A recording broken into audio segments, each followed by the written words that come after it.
দেশনেত্রী বেগম খালেদা জিয়া বাংলাদেশের জনগণের হৃদয়ে অধিষ্ঠিত একজন নেত্রী। তিনি সামরিক বাহিনীর একজন সূর্য সৈনিকের স্ত্রী হিসাবে আমাদের ক্যান্টনমেন্টে এবং সামরিক স্থাপনায় যাবেন, এটাই খুব স্বাভাবিক, বিশেষ করে সশস্ত্র বাহিনী দিবসের অনুষ্ঠানে। তবে তার যে প্রতিক্রিয়া এবং তার যে অভিব্যক্তি আমরা দেখেছি, তাতে মনে হচ্ছে বহু বছর পর কোনো পাখিকে শিকল বেঁধে পায়ে শিকল বেঁধে আটকে রাখা হয়েছিল, সে পাখিটাকে মুক্ত জীবনে ছেড়ে দেওয়া হয়েছে, এমন অনুভূতিটা ওনার মধ্যে আমরা দেখতে পেয়েছি।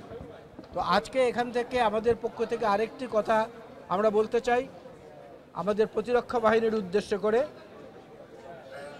বেগম খালেদা জিয়াকে যখন তার মইনুল রোডের বাড়ি থেকে উচ্ছেদ করা হয়েছিল এক কাপড়ে এবং জোর করে, এবং আদালতে মামলা বিচার চলাকালীন অবস্থায়, মামলা নিষ্পত্তির আগেই তার সেই স্মৃতির জায়গাটুকুতে এই সরকারের পক্ষ থেকে এমন কোনো পদক্ষেপ গ্রহণ করা হোক যাতে তিনি আবার তার সেই হৃদয়ের ক্ষতটাকে সারিয়ে উঠতে পারেন এবং দেশবাসীও মনে করে যে না, বেগম খালেদা জিয়ার উপর যে অন্যায় অবিচার হয়েছে সেটার অন্তত কিছুটা প্রতিকার হয়েছে। সংস্কারের জন্মদাতা তো বিএনপি। 2030 ভিশন, শহীদ জিয়াউর রহমানের 19 দফা এবং সর্বশেষ আমাদের পরিণত 27 দফা এবং আন্দোলনরত দলগুলোর সঙ্গে মিলে উপসংহারে এসে 31 দফা। তো সংস্কার শব্দ এবং সংস্কারের যে আকৃতি, এটা তো বিএনপির হাতে তৈরি। সুতরাং আমরা সেই সংস্কারের পক্ষে থাকবো না এমনটা তো চিন্তা করাই দোষণীয়।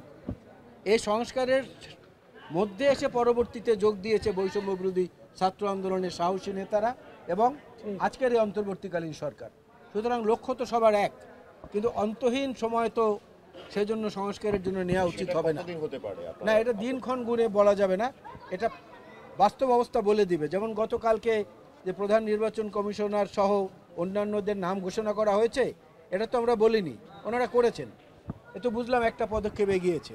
এইভাবে যতটা আগাবে এটা আপনারাও বুঝবেন, আমরাও বুঝবো, তখনই মনে করব যে নির্বাচনের জন্য উপযুক্ত সময় তৈরি হয়েছে। সাম্প্রতিককালের যে খুব দ্রুত পরিবর্তিত রাজনৈতিক এবং বাংলাদেশের প্রশাসনিক পরিস্থিতি, তার উপরে ভিত্তি করে এতটুকু বলা যায় যে মাত্র কিছুদিন আগে ডক্টর ইউনূস সাহেব এবং উপদেষ্টাদের মধ্যে আরেকজন যিনি আইনের দায়িত্বে আছেন, ডক্টর আসিফ নজরুল সাহেব, দুজনই বলেছিলেন নির্বাচনী ট্রেন যাত্রা শুরু করেছে।